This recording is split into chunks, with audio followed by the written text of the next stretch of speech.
अस्सलाम वालेकुम। मेरा नाम हकीम हिलाल है।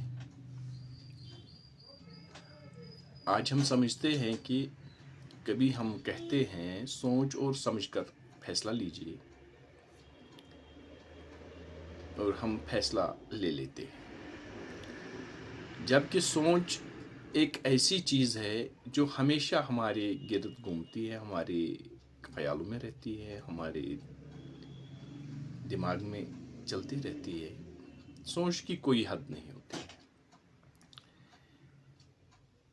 सोचें बनती रहती हैं और सोचें अपने हद को पहुंचती रहती है, और सोचें ख़त्म भी हो जाती हैं। आदमी की सोच, उसके तजुर्बे और उसके रोज़मर्रा की ज़िंदगी की मुशाहिदात का नतीजा रहती है। ज़रूरी नहीं कि सोच बेहतर हो, अच्छी हो, और जो आदमी सोचता हो वो उसके लिए बेहतर हो, अच्छा हो। इसलिए जब इन चीज़ों को अपनी ज़िंदगी में लाने की ज़रूरत रहती है तो हम समझ से काम लेते हैं।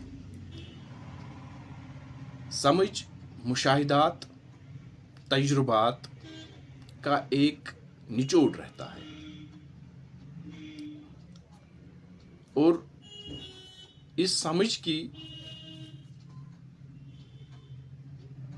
ज़रूरत रहती है। इंसानी ज़हन सोच और समझ की बुनियाद पर ही फैसला लेती है, और सोच और समझ की बुनियाद पर ही अपने नज़रियात कायम करती है। सोच और समझ की बुनियाद पर ही अपना मुस्तकबिल तय करती है। अजीब सी बात है, सोच तो लेते हैं, चलो सोच लिया, अब अगर समझने की ज़रूरत होती है तो फैसला नहीं ले पाते हैं। कभी कभी ज़रूरत इस चीज़ की होती है कि हमने सोचा और समझा और फैसला ले लिया, फिर उस सोच और समझ की वजह से लिए गए फैसले को अपनी ज़रूरत के मुताबिक और अपने अफ़आल के मुसाबिकत के तहत अपने आप के लिए इस फैसले को बेहतर किया जाए।